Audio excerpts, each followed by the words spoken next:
So, anyways, I've seen the Mario movie. You've seen the Mario movie. Well, okay. What do you think about the Super Mario Galaxy movie? What's I your liked opinion? it actually. I deeply enjoyed the movie, Mhm. even though it was kind of a little just like reference slop. I still really enjoyed it. I had a great time watching Yeah, it. I had a lot of fun. I enjoyed the movie, but I just only had one issue with it. Which was what? I really wanted to see Mario do the spin thing.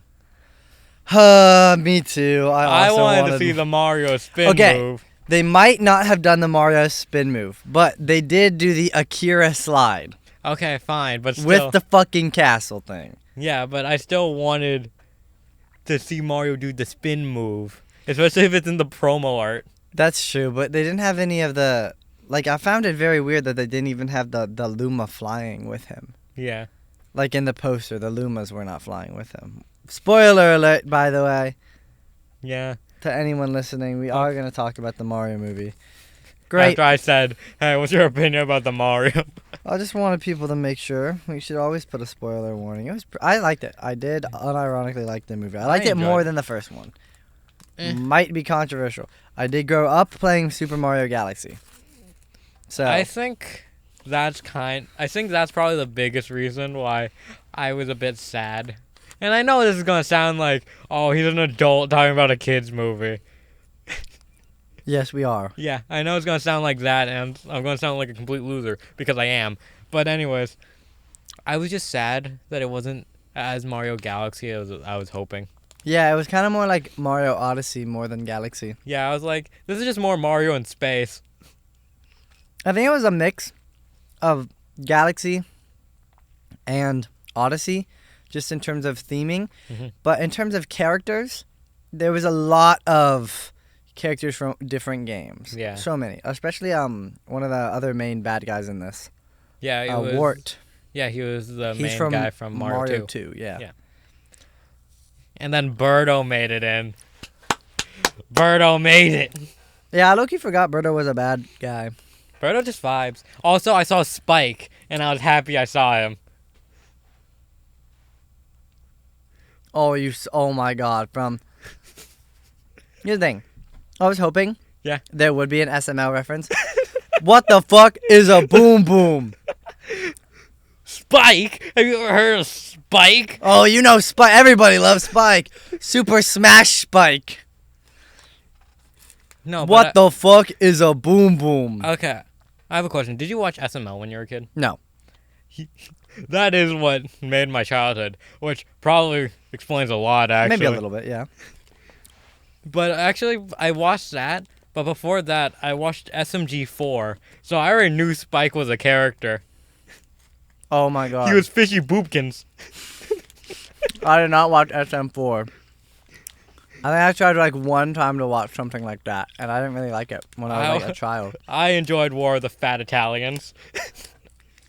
Do all this nicheness you're giving to me? I don't know. Which is sad. You just don't know ball like I do. In War this of the case, you're Fat right. Italians, where Waluigi becomes like a main villain, and then Mario, SMG4, Inkling, and like Spike has like a rap battle. What? A rap battle. Yeah, they have a rap battle, and Waluigi's like super buff. You don't know this? No, I do not. Okay, before we get into that, though, to anyone who wants to see the Mario Galaxy movie that happens to be listening right now, there is one of those super far into the end credits scene, like right after the movie. It's not worth watching it, in my opinion. It is just a teaser for a third movie, which is fine. It teased Daisy, but not worth me waiting all that. Yo, who the fuck is that? It's Waluigi. I'm Um, shocked. What? It's Waluigi. I'm scared. It's Mario and SMG4 versus Waluigi. I you know what? I'm not gonna ask. I think he has the power of the Smash Ball or something. I don't fully remember. I don't know this. And then during the middle of the rap battle, Wario comes in like a chariot from the sky, and he's like Waluigi, and then I don't remember the rest. That's what you remember? How long ago did you watch this? I don't know. Wait, let me search up actually Because What do you mean? Let me search up. Because I searched up the War of Italians 2020 or something. Because they used to do it every year. I'm scared. War of the Fat Italians 2025. That Back was to 5 the- months ago. Back to the actual movie. No, this is more important. Well, back to the actual movie while you find what you're looking for. Okay, this is 7 years ago. Is that when you watched it? No, that's when it was 2018. War of the Fat Italians 2018. Was that the one you watched? Yes. Well, I watched a lot of these. I stopped after, I'd like to say, maybe like 4 or 5 years ago. Okay. Because I know I stopped when they did voice acting. So, because I was like, I don't want to see the voice acting. That's too weird for me, gang. Interesting. When will you ever come to your senses? You're weakling disguised with demonic hexes. Hold on, folks. Things are getting tighter. You don't qualify as damn apple fighter. You just sound like noise pollution. Getting rid of you is the only solution. Come on now, your image is being called. You're like Nintendo's accidental child. Well, now we must see us just about it. Now, this is when things get really started. Let me the power of my hypnosis. Come on, Rob, give them their diagnosis. Oh crap, boys. Bob is here. And so right having just made the best here. Hold your fingers close, it's going to drop when it lays its eyes on the magnificent Bob. And then Inkling. That's peak. Yeah, no, honestly, that's pretty funny. It's pretty good. You'd think it would be older, just based on the content itself. This is the people who made the Amazing Digital Strike. Vivzy Pop? No. That's Hasbin Hotel. No, because Glitch Studios? yeah, SMG4 was originally SMG4, and then it became Glitch Studios. It became Glitch Studios. Yeah, the people who worked on SMG4 did Glitch Studios. Oh, so it's not like the actual SMG4, like the person who like came up with the idea. It's What? slightly different, no? No, it's the people who made SMG4. Like all of the people. Yeah. And they made Glitch. Yeah. So they made like Murder Drones. Yeah. Which in my opinion was better than the Amazing Digital Circus, but I haven't seen the Amazing Digital I haven't Circus. seen Murder Drone, so My friend made me watch it.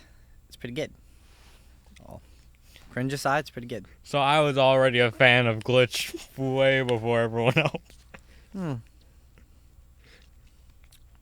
I did not know that. That's good information. That's crazy. Wow. That's insane work.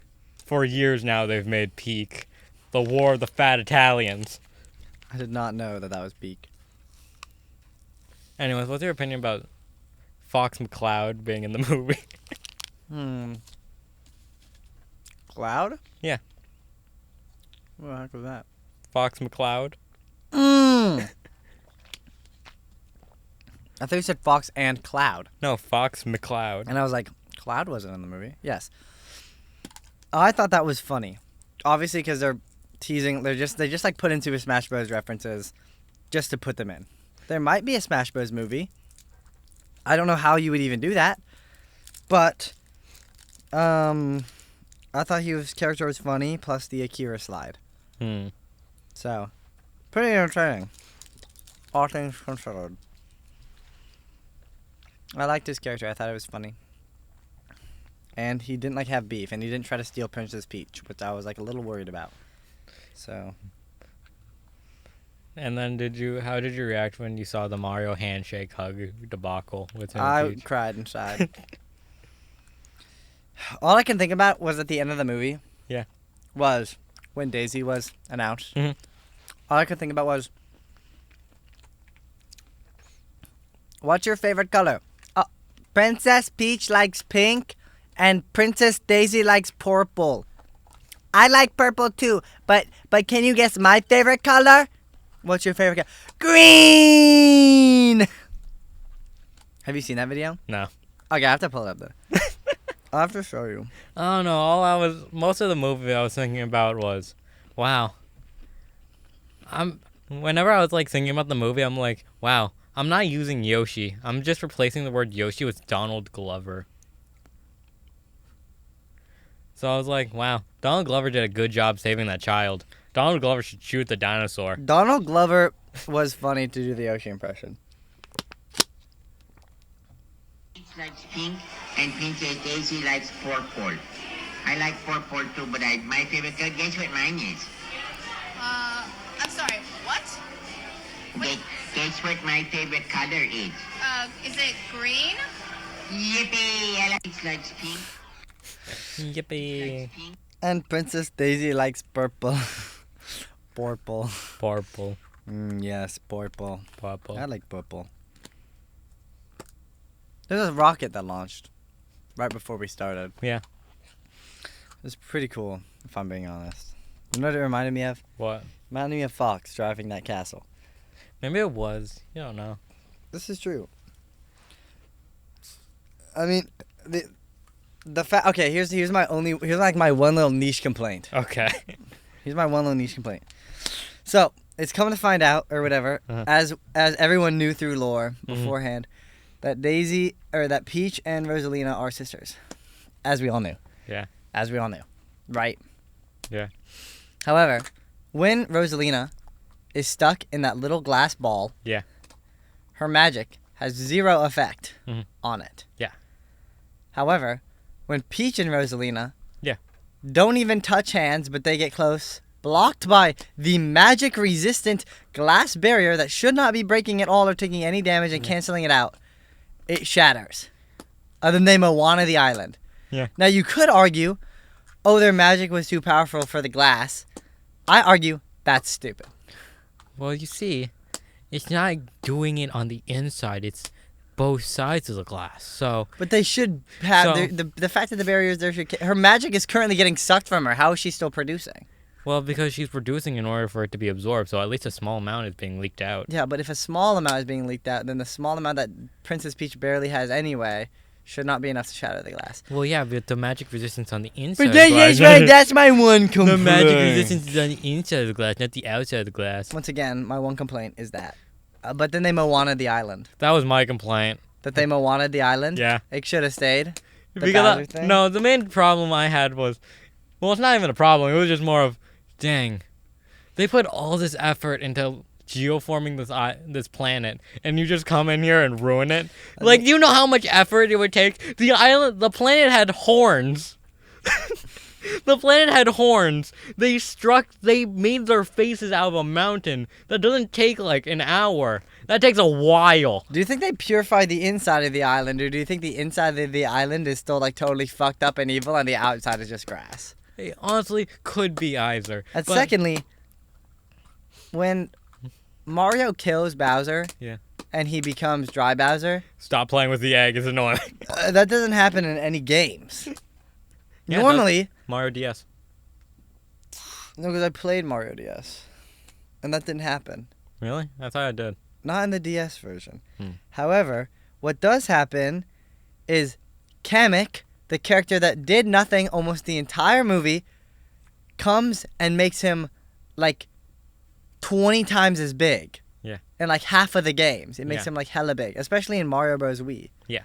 So you would think that would happen and his character would have some significance, but his character doesn't. It was just a gag character, so it was a waste of character. I don't know. I enjoyed him. He reminded me of Cody. Yeah, I actually liked that. What the fuck is a boom boom? Spike? Who the fuck is Spike? Junior, they have your dog in the game? Well, everybody knows Chain Chomp. Okay, who is that? Oh, you don't want to know who that is.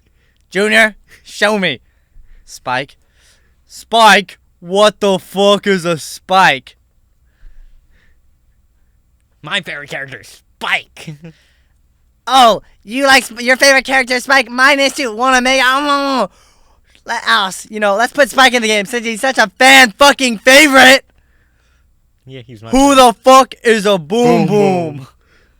We should play that clip. I think we have to because we keep talking about it. No. I think we're think doing a great job. I think it's worse when there's no context. I think it's funny that there is no context, but I think part of me just wants to watch it. Let's just watch Let's just watch SML. the fuck is that? You don't want to. What Who the fuck is is that? You don't want to know who that is. Oh, I want to know who that is, Junior. Show me. Spike? Spike? Who the fuck is Spike? I've never heard of Spike. Have you heard of Spike? No. Nobody's heard of Spike. Was there such a demand that they put Spike in the fucking game? That's a conversation no one's ever had. Hey, bro, who's your favorite Mario character? Oh, you know it's Spike. Oh, mine too. Everybody loves Spike. Wanna make out? Sure. I sure wish you were Spike, because apparently he's a fan fucking favorite. Well, Cody, just calm down. Well, don't tell me to calm down, Junior. You're in the game. I'm not, because I get beat out by fucking Spike. He should be the next face of Nintendo. Super Spike Brothers. Super Smash Spike. Spike Tennis. Well, Cody, look, Spike, he's kind of cool, I guess. Kinda cool, Junior. What does he do? I do magic and I can fly. What the fuck does he do? Nothing? Nothing. That's exactly right, Junior. Well, it's He's not true. special Spike at all. shoots out He's a just ball of... Spike shoots out a ball of spikes. This is an untrue fact. That's Spike, untrue. Spike, like, undeep throats a giant ball of spikes and then throws it. some Make-A-Wish Kids character that they put in the game. Hey, little Billy, congratulations. I know you're gonna die in a week, but that's okay, because you know that crayon drawing you did? They put it in Mario Tennis, and they named it fucking Spike. Well, Cody, let's get your mind off of it. Look, how about, Boom Boom? Boom Boom. What the fuck is a Boom Boom? Junior, who is Boom Boom? I've never seen Boom Boom. Who the fuck is that? I love that. That is one of my favorite clips of all time. Also, I found it.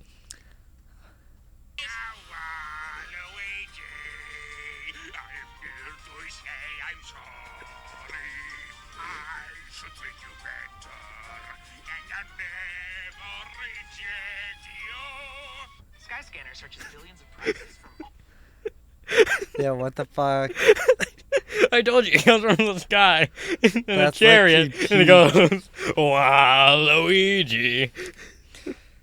Ah, God, I love niche internet things. Speaking of niche internet things, have you seen Don't Hug Me, I'm Scared? Yeah. What did you think of it? I thought it was okay. I feel like, my favorite color, red, is a very creative color. Green is not a creative color. It taught me very valuable lessons. Now, what did you think of when they made it into a show? Did you watch the actual show? I have not watched the actual I've show. also not seen the actual show. And I was thinking, well, I haven't heard really much about it, which either means it flopped or no one's covered it yet because we're not done deciphering it. Uh-huh. But I'm not sure which one because I also haven't looked at it in a while. But on the topic of horror, Backrooms movie is coming out. Yes. Have you seen the trailer? No. You should watch it. We could watch it now. No. But this is a really good movie. It looks like a really good movie, and it's being produced by a company that's known for making good horror movies. Recently, A24. They made a lot of good movies recently. They made The Brutalist, I guess, but that was an okay movie unless you really like architecture. But more importantly, they made Talk to Me and Bring Her Back, which are two horror-themed movies that I personally thought were really good, and they are well acclaimed as good movies as well. So, just the fact that they're taking their time with this Backrooms makes me be very happy. And also think about this one guy on the internet. He took one photo of this and he thought it looked weird and he posted it online. Then it spawned an entire creepypasta of liminal spaces. Now there's a movie being made out of it, and there's plenty of games made about it as well. How do you think that guy feels if he even remembers that he did that a long time ago? He probably feels amazing. Imagine I take a picture and it becomes famous and I just never know. And it makes a movie. Yeah. Probably like the same person who made the Jeff the Killer image. Yeah, who the fuck is Jeff the Killer? I've heard of it, but I don't know what it looks like. You don't know Jeff the Killer? I assure you I know the name and what it looks like, but I just don't remember. Okay. So, good thing I have become an expert. I have watched multiple video essays recently about Jeff the Killer. Mm-hmm. No. Do you want me to try to explain Jeff the Killer to you? Mm-hmm. Okay. Now, this is for a preface. I don't remember years. I don't remember names.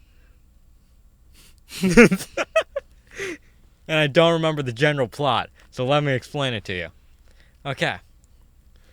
Early in the 2010s, there was a picture that was found that was named Jeff the Killer.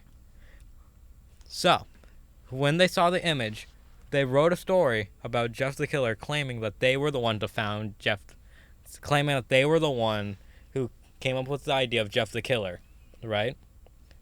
And Jeff the Killer is a guy in the story who is a kid, is like, I don't know, 12. He has a brother named Lou. He has 2 loving parents, and then he goes to a birthday party where there's bullies. The bullies pull out guns. An explosion happens, I think. And then, after surgeries, his face becomes all white. It's scarred. And then he kills his family.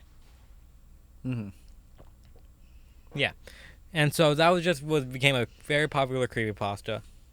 And then it became found out that was actually a work of plagiarism. The original story was plagiarism.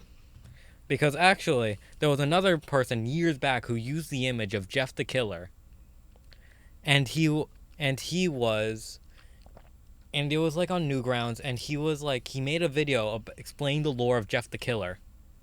Same character name, same brother name, Lou. And how he became a murderer, right? Well, it wasn't supposed to become a story. It was actually him explaining his OC that he wanted to share.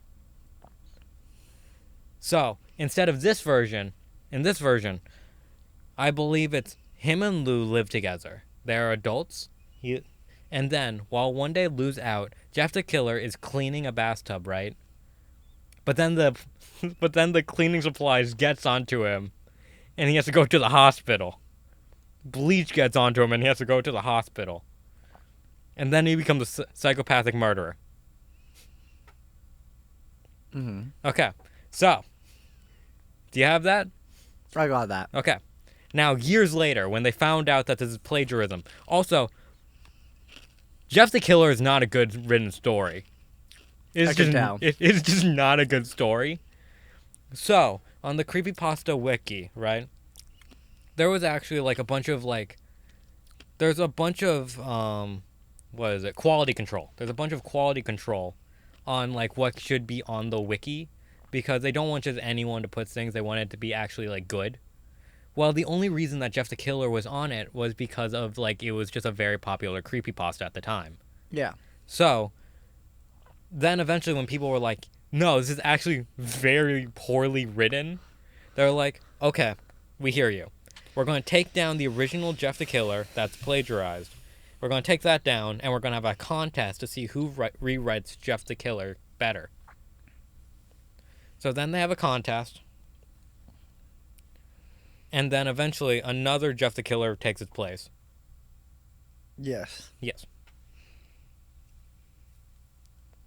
Is that it? I could explain that one, but I also forget that one too. Oh, okay. Interesting. But then there becomes... there's other versions of Jeff the Killer that just kind of spin out. I think there's Jane the Killer. Lou the Killer. Oh, no, it's Killer Lou. And I forget her name. It's like some version of... Because I forget the name, but it was a Jeff the Killer fanfic, right? Where Jeff the Killer is like a made-up is like already a story, right? But then she's like obsessed with Jeff the Killer. So then she gets bullied at school because she's like, she wants to be like Jeff the Killer. And then eventually, something happens to her, and she's like, oh my god, I'm like my character, Jeff the Killer. So then, and then throughout the story, she's getting secret admirer letters, right?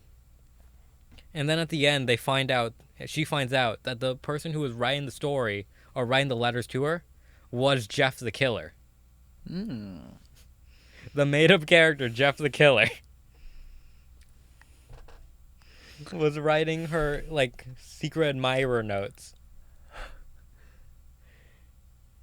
And I think run off together. I don't know.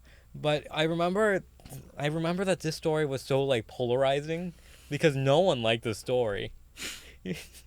no one liked the story. That I think even on like a database, it's completely gone. The story is gone. The person who wrote it off the internet. They are gone. The original's post, I think that's gone as well. But when people refer to it, I think that there's actually like it's like on a specific wiki. I think like archiving it, and under it like goes, "This is an example of how not to write a creepypasta."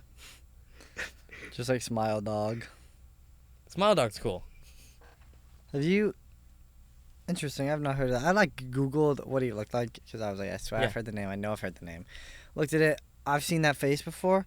Normally it's way more distorted than that one, but it's whatever. Mhm.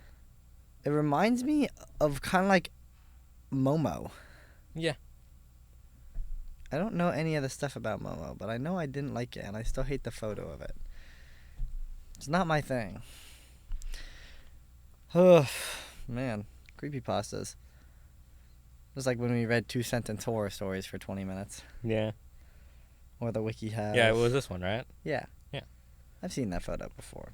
Oh yeah. Do you want me to explain Jane the Killer? Sure, yeah. Jane the Killer is a spin-off of Jeff the Killer, where oh my gosh, I actually know the story. Okay. So Jane the Killer, right? Her parents are murdered by Jeff the Killer, right? And then time later, she works at an IHOP. They go very specific about IHOP and the pancakes for a bit. But then someone walks in, I believe, and they're like, "Hey, you want money for blood? Because you seem to have good blood in you. So we want your blood for like $100 or something." It was like a few hundred. For what? Huh? For how much blood? I don't remember. But then she goes into the place, right? And then she's like, and then they go to the place, and then it's actually a place where experimentation is happening. So the scientists are trying to stop Jeff the Killer, and they're like, we need to create something to stop Jeff the Killer. So they create Jane the Killer. The anti. So So through experimentations, her skin becomes white, like Jeff. And then she, like, during this thing, she has, like, a flashback of her family being like, avenge us. And then she's like, and then she has this murdering feeling to kill Jeff. And I think that's it. Oh, yeah. From what I remember, that's it. Interesting. She doesn't even kill Jeff. No. Hmm. Because the funny thing is, Jeff the Killer is just a regular guy. Yeah, with like really bad surgery. Yeah, he's Jeff the Killer is most of the time just a regular person. Unless you're involving Slenderman.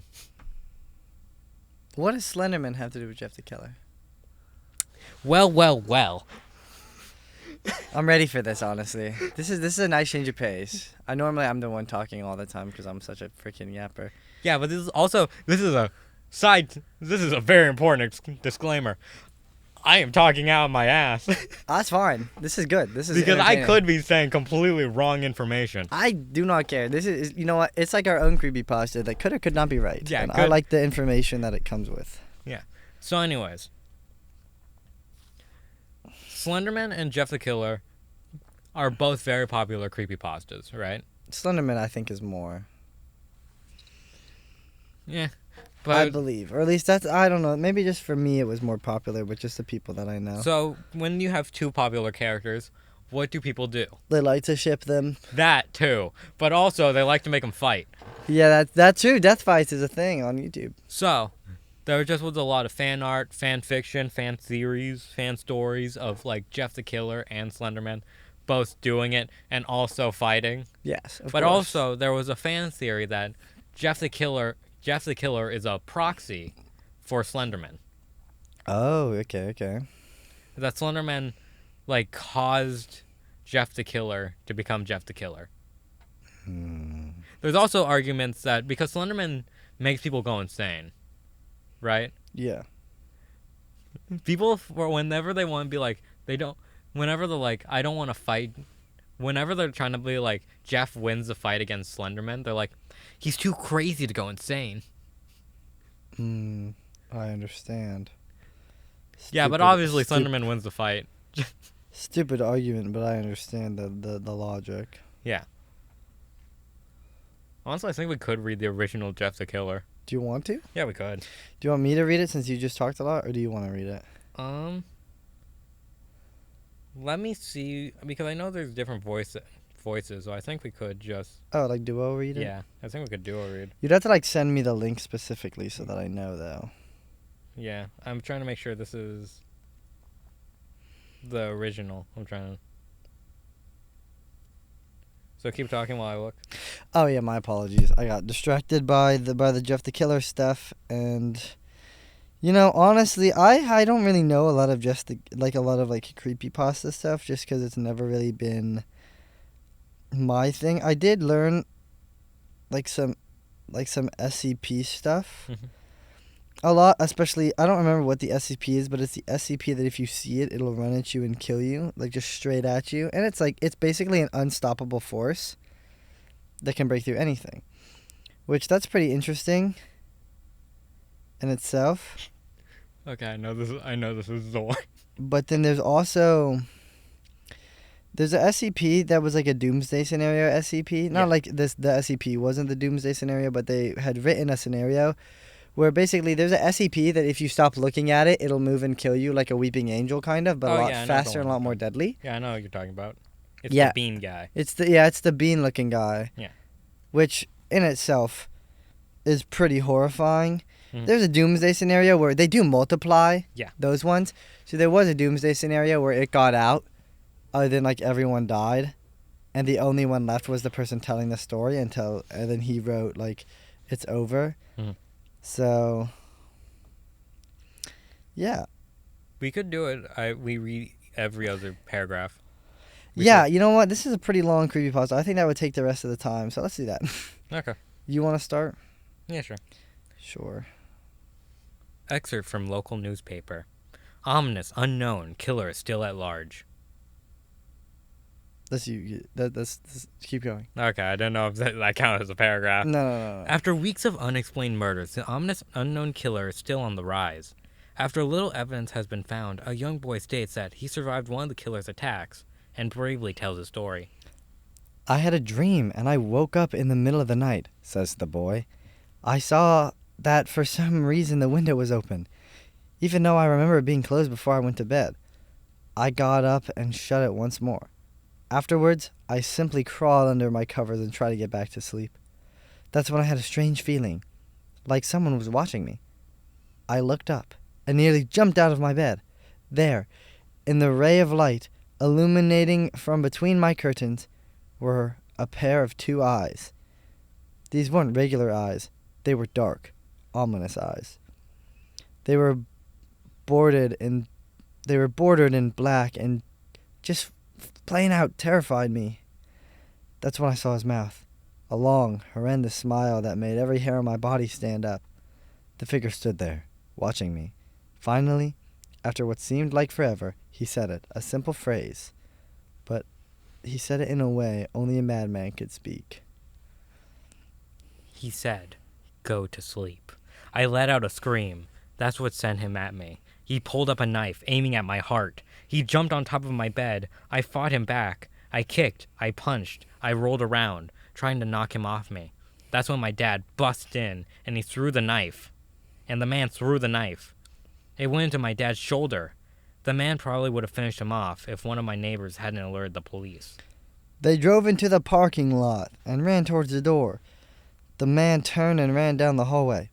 I heard a smash, like glass breaking. As I came out of my room, I saw the window that was pointing toward the back of my house was broken. I looked out to see him vanish into the distance. I can tell you one thing. I will never forget that face. Those cold, evil eyes and that psychotic smile. They'll never leave my head. Police are still on the look for this man. If you see anyone that fits the description in this story, please contact your local police department. Jeff and his family had just moved into a new neighborhood. His dad had gotten a promotion at work, and they thought it would be best to live in one of those fancy neighborhoods. Jeff and his brother Lou couldn't complain, though. A new, better house. What was not to love? As they were getting unpacked, one of the neighbors came by. Hello, she said. I'm Barbara. I live across the street from you. Well, I just wanted to introduce myself and introduce my sons. She turned around and called over her son over. Billy, these are our new neighbors. Billy said hi and ran back to his yard. Well, said Jeff's mom, I'm Margaret, and this is my husband Peter, and my two sons Jeff and Lou. They each introduced themselves, and then Barbara invited them to her son's birthday. Jeff and his brother were about to object, when their mother said that they would love to. When Jeff and his family were done packing, Jeff went up to his mom. Mom, why would you invite us to some kid's party? If you hadn't noticed, I'm not some dumb kid. Jeff, said his mother, we just moved here. We should show that we want to spend time with our neighbors. Now we're going to that party.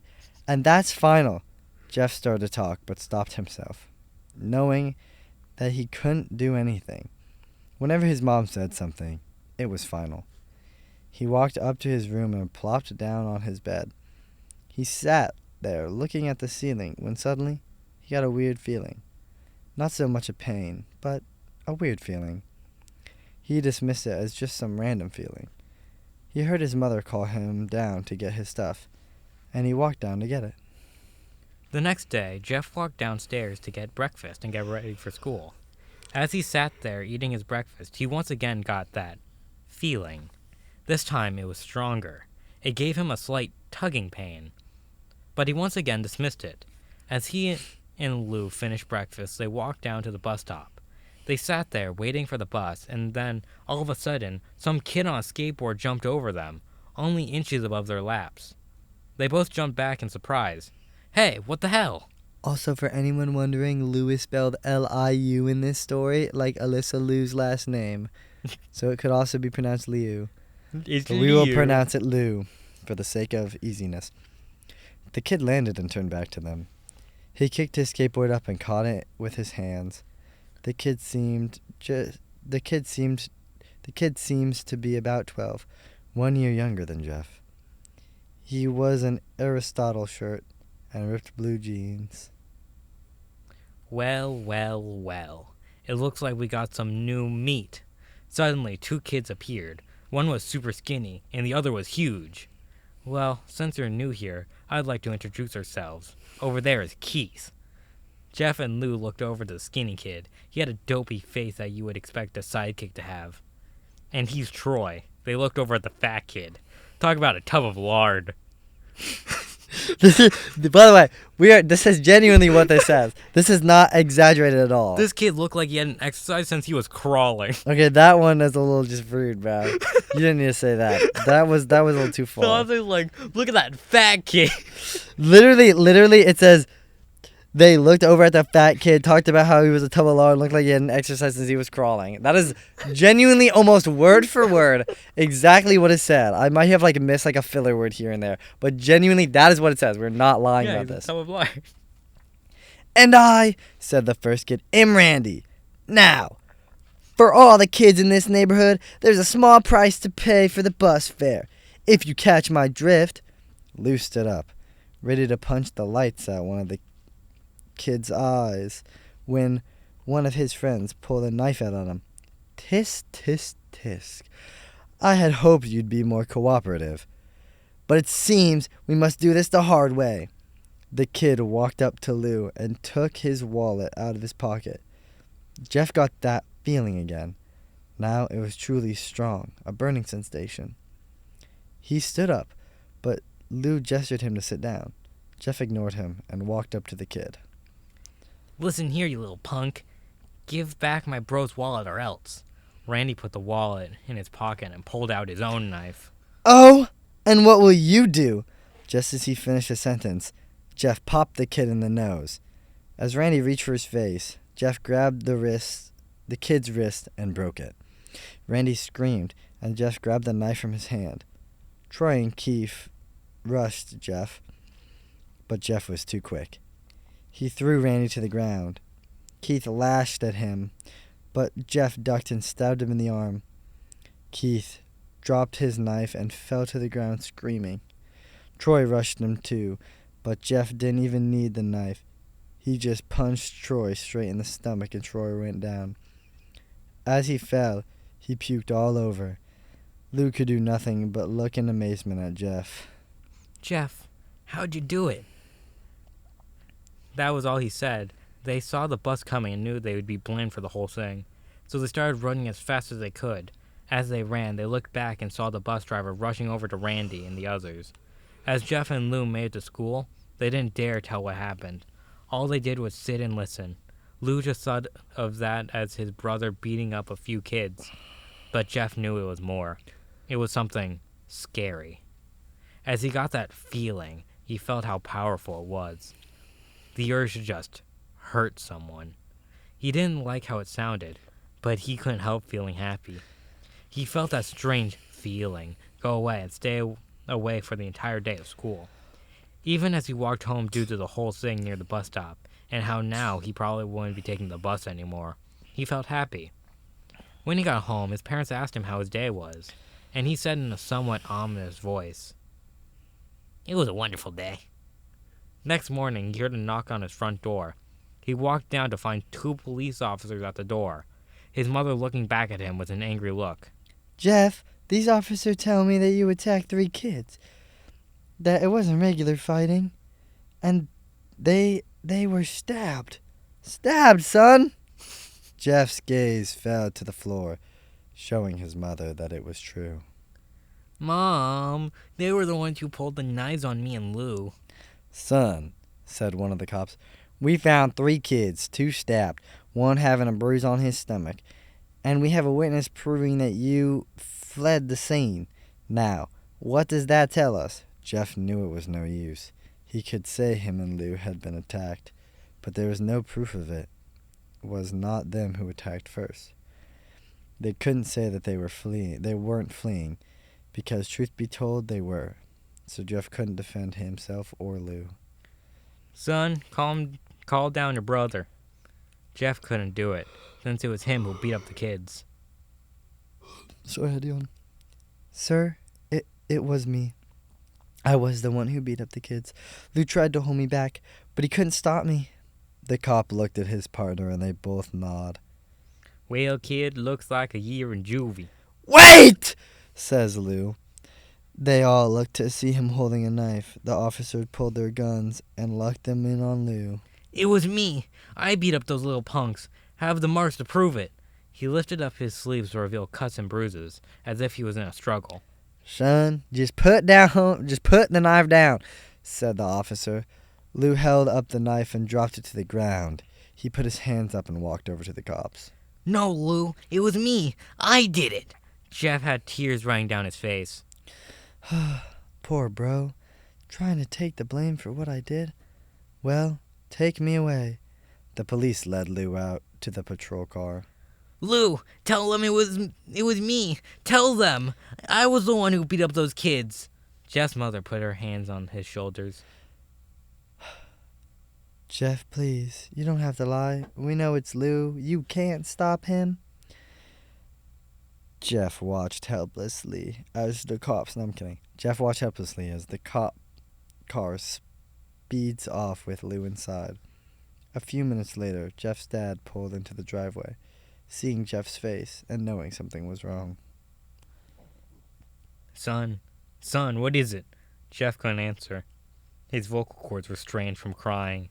Instead, Jeff's mother walked his father inside to break the bad news to him as Jeff left in the driveway. After an hour or so, Jeff walked back into the house, saying that his parents were both shocked, sad, and disappointed. He couldn't look at them. He couldn't see how they thought of Lou when it was his fault. He just went to sleep, trying to get the whole thing off his mind. 2 days went by, with no word from Lou at JDC. No friends to hang out with, nothing but sadness and guilt. That is until Saturday, when Jeff is woke up by his mother with a happy, sunshiny face. Jeff, it's the day, she said as she opened up the curtains and let the light flood into his room. What? What's today? Asked Jeff as he stirs awake. Why, it's Billy's party. He was fully now awake. Mom, you're joking, right? You don't expect me to go to some kid's party after. There was a long pause. Sorry. Jeff, we both know what happened. I think this party could be the thing that brightens up the past days. Now, get dressed. Jeff's mother walked out of the room and downstairs to get herself ready. He fought himself to get up. He picked out a random shirt and a pair of jeans and walked downstairs. He saw his mother and father all dressed up. His mother in a dress and his father in a suit. He thought, why they would ever wear such a fancy clothes to a kid's birthday. Son, is that all you're going to wear? Said Jeff's mom. Better than wearing too much, he said. His mother pushed down the feeling to yell at him and hid it with a smile. Now, Jeff, we may be overdressed, but this is how you go if you want to make an impression, said his father. Jeff grunted and went back to his room. I don't have any fancy clothes, he yelled down the stairs. Just pick something, called his mother. He looked around in his closet for what he would call fancy. He found a pair of black dress pants he had for special occasions and an undershirt. He couldn't find a shirt to go with it, though. He looked around and only found striped and powdered shirts, none of which would go with dress pants. Finally, he found a white hoodie and put it on. You want to help me with this next line? Just the one? Hmm? You ready? 3, 2, 1. You're wearing that? They both said. His mother looked at her watch. Oh, no time to change. Let's just go, she says as she herded Jeff and his father out the door. They crossed the street over to Barbara and Billy's house. They knocked on the door, and it appeared that Barbara, just like his parents, way overdressed. As they walked inside, all Jeff could see were adults, no kids. The kids are out in the yard, Jeff. How about you go and meet some of them, said Barbara. Jeff walked outside to a yard full of kids. They were running around in weird cowboy costumes and shooting each other with plastic guns. He might as well be standing in a Toys R Us. R.I.P. Suddenly, a kid came up to him and handed him a toy gun and a hat. Hey, wanna play? He said. No, kid. I'm way too old for this stuff. The kid looked at him with that weird puppy dog face. Please, said the kid. Fine, said Jeff. He put on the hat and started to pretend shoot at the kids. At first, he thought it was totally ridiculous. But then he started to actually have fun. It might not have been super cool, but it was the first time he had done something that took his mind off of Lou. So he played with the kids for a while until he heard a noise. A weird rolling noise. Then it hit him. Randy, Troy, and Keith all jumped over the fence on their skateboards. Jeff dropped the fake gun and ripped off the hat. Randy looked at Jeff with a burning hatred. Hello, Jeff? It is, he said. We have some unfinished business. Jeff saw his bruised nose. I think we're even. I beat the crap out of you, and you get my brother sent to the JDC. Randy got an angry look in his eyes. Oh no, I don't go for even. I go for winning. You may have kicked our asses that one day, but not today. As he said that, Randy rushed at Jeff. They both fell to the ground. Randy punched Jeff in the nose, and Jeff grabbed him by the ears and headbutted him. Jeff pushed Randy off him, and both rose to their feet. Kids were screaming, and parents were running out of the house. And Troy and Keith both pulled guns out of their pockets. No one interrupt, or guts will fly, they said. Oh shit, I'm sorry. Randy pulled out a knife and stabbed it into Jeff's shoulder. Jeff screamed and fell to his knees. Randy started kicking him in the face. After 3 kicks, Jeff grabs his foot and twists it, causing Randy to fall to the ground. Jeff stood up and walked towards the back door. Troy grabbed him. Need some help? He picks Jeff up by the back of the collar and throws him through the patio door. As Jeff tries to stand, he is kicked down to the ground. Randy repeatedly starts kicking Jeff until he starts to cough up blood. Come on, Jeff. Fight me. He picks Jeff up and throws him into the kitchen. Randy sees a bottle of vodka on the counter and smashes the glass over Jeff's head. Fight! He throws Jeff back into the living room. Come on, Jeff, look at me. Jeff glances up, his face riddled with blood. I was the one who got your brother sent to JDC, and now you're just going to sit here and let him rot in there for a whole year? You should be ashamed. Jeff starts to get up. Oh, finally, you stand and fight. Jeff is now to his feet, blood and vodka on his face. Once again, he gets that strange feeling, the one in which he hasn't felt for a while. Finally, he's up, says Randy, and he runs at Jeff. That's when it happens. Something inside Jeff snaps. His psyche is destroyed. All his rational thinking is gone. All he can do is kill. He grabs Randy and pile drives him into the ground. He gets to the top and punches him straight in the heart. Then the punch causes Randy's heart to stop. As Randy gasps for breath, Jeff hammers down on him, punch after punch. Blood gushes from Randy's body until he takes one final breath and dies. Okay, I just want to do a pause and story. This is how I knew this was the original, because I know the line, he punches him straight in the heart, and his heart stops. That is like, I tried to keep it straight face there for a second. I was about to start laughing, I'm not gonna lie. That shit is so, he punched him in the heart, and his heart just stopped. He punched him so hard that his heart stopped. It was one hit, and he was done. Okay, anyways, back to it. Everyone is looking at Jeff now. The parents, the crying kids, even Troy and Keith. Although they easily break from their gaze and point their guns at Jeff. Jeff sees the guns trained on him and runs for the stairs. As he runs, Troy and Keith let out fire on him, each shot missing. Jeff runs up the stairs. He hears Troy and Keith follow up behind as they let out their final rounds of bullets. Jeff ducks into the bathroom. He grabs a towel rack and rips it off the wall. Troy and Keith race in, knives ready. Okay, I have only like one. First of all, my nose is there any like tissues? My nose is running. I don't think so. Secondly, one more interruption. Where are these? Okay, Jeff is 12. Yeah. No, he's like 13. No. It said they were 1 year younger than Jeff, right? No, the kid was 12. The kid's birthday party we're still at is like 12. He's like a year younger than Jeff, I think.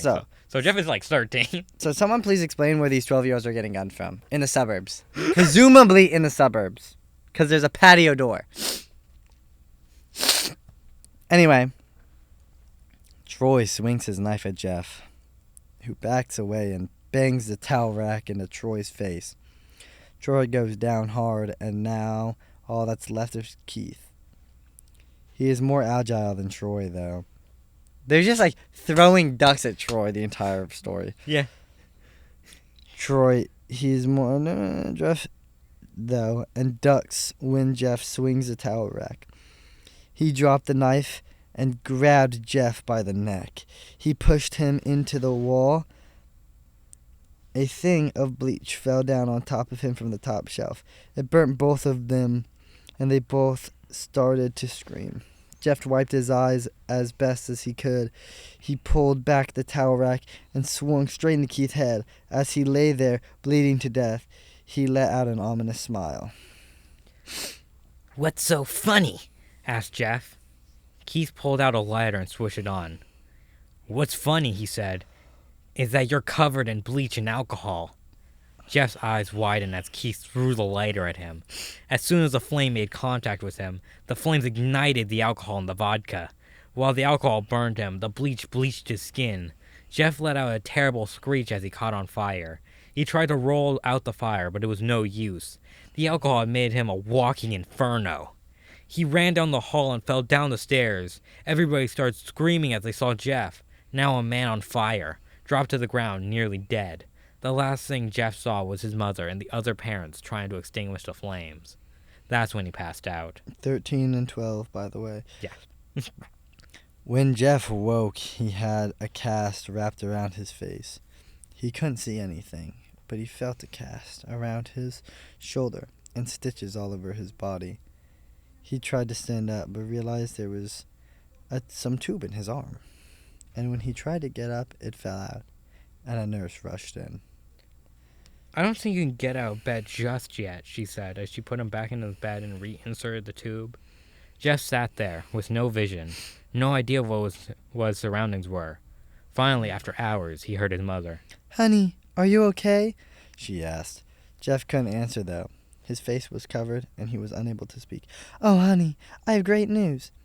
After all the witnesses told the police that Randy confessed of trying to attack you, they decided to let Lou go." This made Jeff almost bolt up, stopping halfway, remembering the tube coming out of his arm. "He'll be out by tomorrow, and then you two will be able to be together again." Jeff's mother hugs Jeff and says her goodbyes. The next couple of weeks were those where Jeff was visited by his family. Then came the day where his bandages were to be removed. His family were all there to see it, what he would look like. As the doctors unwrapped the bandages from Jeff's face, everyone was on the edge of their seats. They waited until the last bandage holding the cover over his face was almost removed. "Let's hope for the best," said the doctor. He quickly pulls the cloth, letting the rest fall from Jeff's face. Jeff's mother screams at the sight of his face. Lou and Jeff's dad were awestruck at his face. What? What happened to my face?" Jeff said. He rushed out of bed and ran to the bathroom. He looked in the mirror and saw the cause of the distress. His face. It's horrible. His lips were burnt to a deep shade of red. His face was turned into a pure white color, and his hair singed from brown to black. He slowly put his hands to his face, and it had a sort of leathery feel to it now. He looked back at his family, then back at the mirror. "Jeff," said Lou, "it's not that bad." "Not that bad," said Jeff. "It's perfect." His family were equally surprised.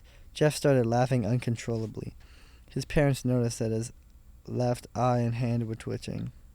Jeff, are you okay? Okay, I'm going to do this laugh. Okay. I'm going to do my best for it. Okay. I've never felt more happy. Ha ha ha ha ha ha! Look at me. This face goes perfectly with me. He couldn't stop laughing. He stroked his face, feeling it, looking at it in the mirror. What caused this? Well, you may recall that when Jeff was fighting Randy, something was on his mind. His sanity snapped. Now he was left as a crazy killing machine. His parents didn't know. "Doctor," said Jeff's mom, "is my son all right? You know, in the head?" "Oh, yes. This behavior is typical for patients that haven't taken very large amounts of painkillers. If his behavior doesn't change in a few weeks, bring him in. Bring him back here, and we'll give him a psychological test." "Oh, thank you, doctor." Jeff's mother went over to Jeff. "Jeff, sweetie, it's time to go." Jeff looks away from the mirror. His face still formed into a crazy smile. "'Kay, Mommy. Ha ha ha!" His mother took him by the shoulder and took him to get his clothes. "This is what came in," said the lady at the desk. Jeff's mom looked down to see the black dress pants and white hoodie her son wore. Now they were clean of blood and now stitched together. Jeff's mother led him to his room and made him put his clothes on. Then they finally left. So were his clothes just not on? Was he just like butt naked? I'm assuming he was like in a nursing gown or something. Oh yeah, like the button in the back where you can Yeah. see the butt. Yeah, that's funny. Yeah, that's fine.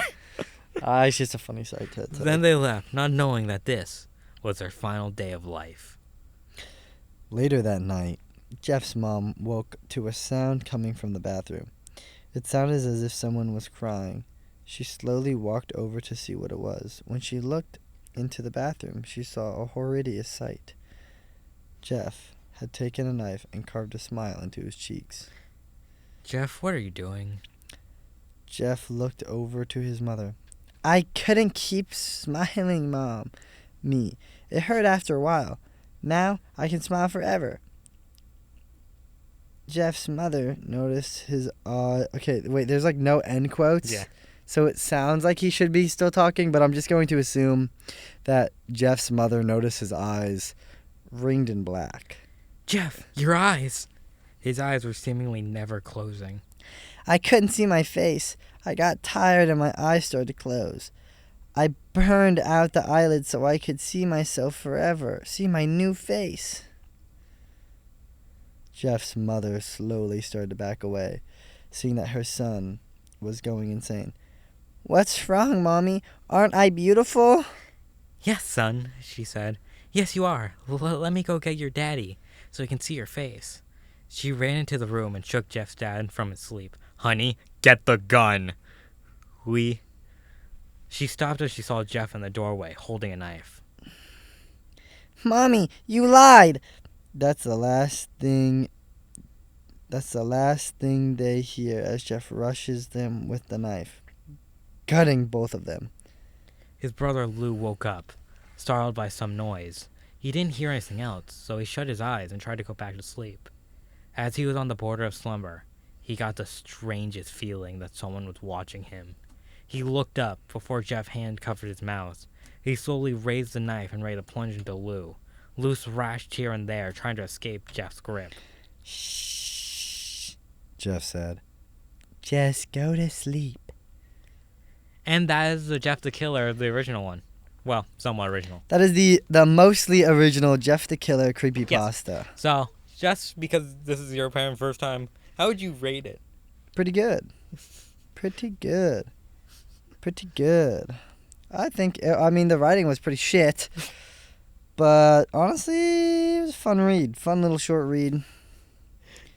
I still love the just random moments where he's like, "Yeah, I got this strange feeling." I think that's pretty funny, honestly. Yeah. I got this strange feeling. As like a horror thing, horrible. If you want to read something funny, That's pretty good. yeah. Bad writing. Interesting enough story. Pretty short. Especially when the narrator, because I don't know if you caught it, the narrator just broke in for like a second to be like, "So I know you're reading this, but let me remind you, when he was fighting, his mind snapped." Yeah, that's lucky funny. I think it was very interesting. Whoever wrote that, obviously they were probably pretty young. First attempt at a creepypasta. Duh. And this is from like the early, however long ago. Like when creepypastas were popular, because this is an old school one. Yeah. Oh! Anyway. I think that's all the time that we have and all that we have for you. So thank you all for listening. This has been the Something Something podcast. I have been Lucas. Go to sleep. And that has been Zoma. And we'll see you next time. Bye. Go to sleep.